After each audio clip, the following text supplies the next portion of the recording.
Why does motion capture data need to be cleaned or retargeted? This is the big question about motion capture.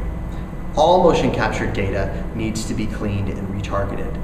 From our experience, the face-based system is the best system in the business, but even it still needs an animator's touch. There's not a system in the world that does not need this, and it's doubtful that one will spring into existence anytime soon. There are 3 reasons why data needs to be retargeted or cleaned. Reason number 1, camera resolution. A motion capture camera is much like a regular camera. The only difference is that in the CG world, you can zoom into the data to an infinite degree. So imagine taking a regular camera video and zooming in on a single pixel. Unless you have a very high resolution camera, you're quickly going to get a blurry picture. The same thing happens with motion capture cameras. So when a scene zooms in on a character, an animator is needed to help sharpen the focus. Our cameras have a 3600 by 3600 resolution with a 30,000 by 30,000 subpixel resolution, and we capture at 480 frames per second.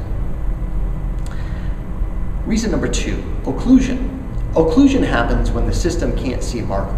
This happens when a person hides a marker or, let's say, puts their hand over a marker.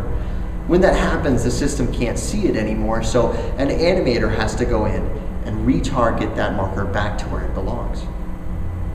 Reason number 3, fitting the character to the performer. This is the less obvious point.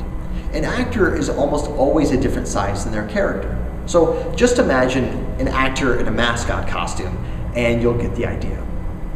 For instance, if a character's fingers are an inch longer than the actor's finger and the actor wipes their face, then the character's fingers will be going into their face. This is where the animator's magic comes in to make sure your character and the data become one.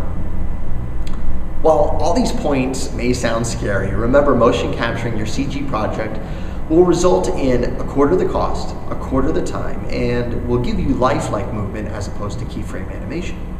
It also gives you more creative control because you have hours of animation data to pick from as opposed to only a few minutes.